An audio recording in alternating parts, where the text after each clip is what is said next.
जय श्री कृष्णा बच्चों, आप पढ़ रहे हैं आपकी 4th क्लास का 3rd लेसन झीलों की नगरी।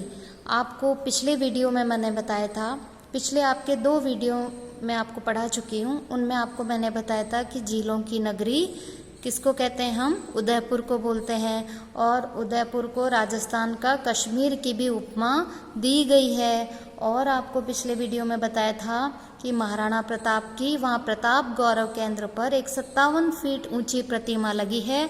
और वो मैंने आपको ये भी बताया था कि 57 फीट ऊंची प्रतिमा क्यों लगी, क्योंकि 57 वर्ष की उम्र में उनका निधन हो गया था, यानी उनकी मृत्यु हो गई थी। और उनकी स्मृतियों को हमेशा बनाए रखने के लिए, उसको यादगार बनाने के लिए और मेवाड़ की विजय गाथा को दर्शाने के लिए महाराणा प्रताप की 57 फीट ऊंची प्रतिमा लगाई गई थी। आज आप पढ़ेंगे इसके आगे। फतेह सागर के पश्चिम में एक पहाड़ी पर सज्जनगढ़ का किला है।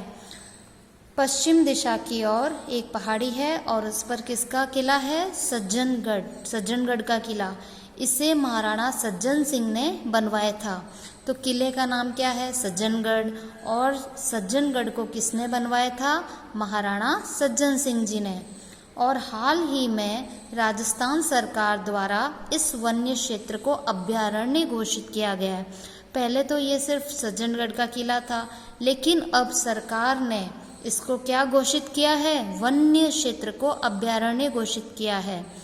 यहाँ पे बहुत सारे जीव जंतु, अभयारण्य किसे कहेंगे? जहाँ पे खूब जीव जंतुओं को एक साथ रखा जाता है और उनको वहाँ पे रहने की व्यवस्था होती है। अगर हम वहाँ पर घूमने जाएंगे तो हम वहाँ पर खूब सारे पशु पक्षियों को देख सकते हैं, वन्य जीवों को वहाँ पे हम देख सकते हैं। वो उनकी रहने की जगह होती है। तो जहाँ पे वन्य जीव रहते हैं उस क्षेत्र को हम क्या कहेंगे? अभयारण्य। तो सरकार ने सज्जनगढ़ का किला है, वहाँ पे एक वन्य क्षेत्र को अभयारण्य घोषित किया है। इससे आगे कुछ ही दूरी पर पश्चिम में शिल्पग्राम है। क्या है? शिल्पग्राम। और शिल्पग्राम के अंदर क्या है? यहाँ लोक कलाओं के विकास के लिए कई कार्यक्रम आयोजित किए जाते हैं। लोक कलाओं के विकास के लिए मतलब उदयपुर में जो आसपास में क्षेत्र हैं, वहाँ के क्षेत्र की क्या कलाएं हैं कि कोई लोग वहाँ पे कठपुतलियों में बहुत महारत हासिल है, कठपुतलियों को कैसे नचाया जाता है। तो वहाँ पे जो भी कलाएं हैं उन कलाओं के विकास के लिए कार्यक्रम किए जाते हैं। यहाँ प्रतिवर्ष दिसंबर माह में एक मेला लगता है। कौन से महीने में? दिसंबर में मेला लगता है। और इसमें देश विदेश के कई कलाकार अपनी कलाओं का प्रदर्शन करते हैं।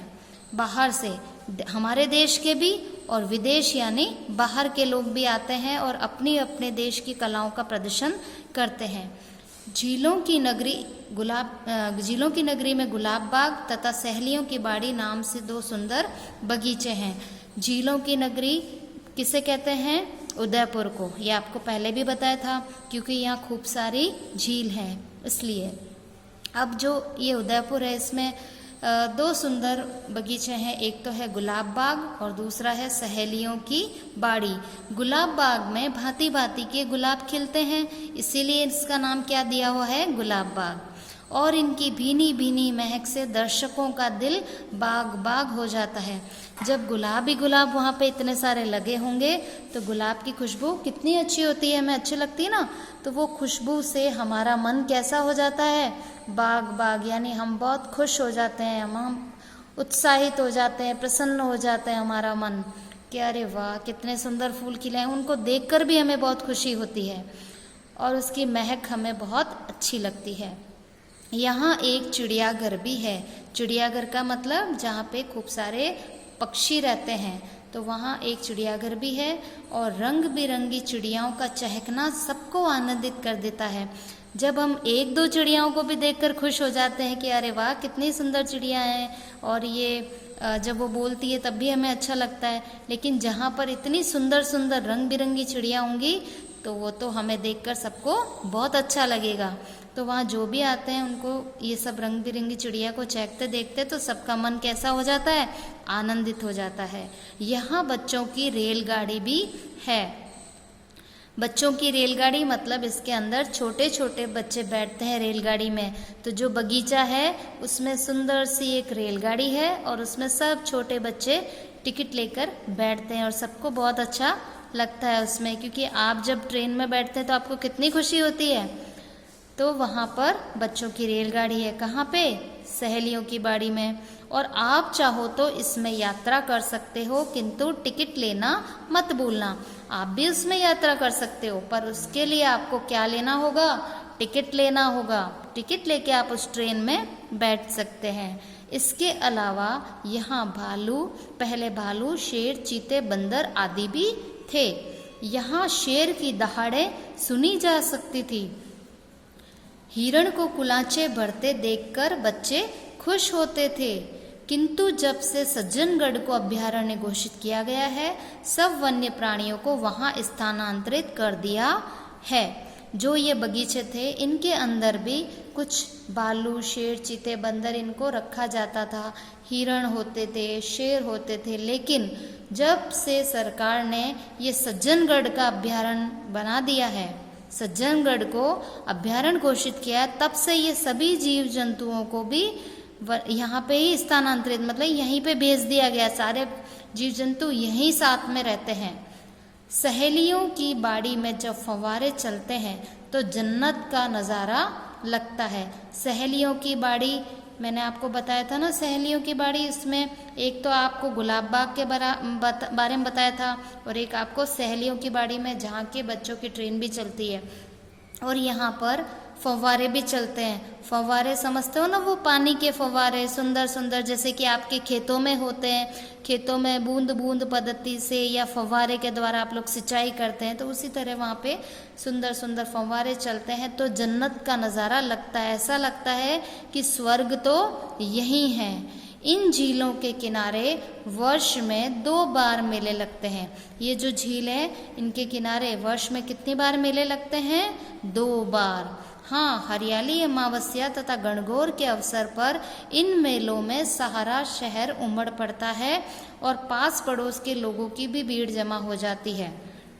देखो, जब ये झील है, इनके किनारे में कितने बार मेले लगते हैं? 2 बार। कौन कौन से अवसर पर? एक बार तो हरियाली अमावस्या पर और एक बार जब गणगौर का त्यौहार आता है, तो उस समय सारे लोग इकट्ठे होकर सब एक साथ मिलकर यहाँ पे इस प्रोग्राम को मनाते हैं। तो ये आपने जाना है कि यहाँ पे और पाँव रखने के लिए भी जगह नहीं मिलती है। इन मेलों में यदि आप जाओ तो चक्री डोलर झूलों में ज़रूर झूलना। जब भी आप इन मेलों में जाओगे तो यहाँ पर आपको मेले में चक्री, झूले ये सब मिलेंगे, तो आपको बहुत मज़ा आएगा। हाँ, इतिहास में प्रसिद्ध इस नगर में भारतीय लोक कला मंडल भी है और यहाँ भी लोक कलाओं के विकास पर योजनाएं बनाई जाती है कि हम अपने क्षेत्र की लोक कलाओं के लिए क्या कर सकते हैं। इसके लिए यहाँ पर योजनाएं बनाई जाती है। इस संस्था की देश विदेश तक अपनी अनूठी पहचान है। यहाँ कई प्रकार की कठपुतलियाँ हैं। उदयपुर के अंदर लकड़ी से बनी सुंदर सुंदर उन पे रंग रोगन करके कठपुतलियाँ बनाई जाती है और वहाँ पे उन कठपुतलियों को नचाया जाता है। तो उनका नाच तथा करतब देखकर सभी दर्शक आनंदित हो जाते हैं। सुंदर सुंदर कठपुतलियाँ होती हैं, उनको तैयार किया जाता है, उन पर रंग किया जाता है, उनको सुंदर सुंदर वस्त्र पहनाए जाते हैं और फिर जब उन कठपुतलियों का नाच दिखाया जाता है, उनका करतब या फिर उनका कोई नाटक दिखाते हैं, तो उसको देखकर सबका मन आनंदित हो जाता है। ये सब बातें इस झीलों की नगरी की सांस्कृतिक धरोहर है। यदि आप इन सब का आनंद लेना चाहते हो तो मेरा निवेदन है, पधारो मारे देश। पधारो मीन्स आपका स्वागत करते हैं। हमारे देश में हम आपका स्वागत करते हैं, आपका अभिनंदन करते हैं, आपको बुलाते हैं कि आइए हमारे देश में आइए।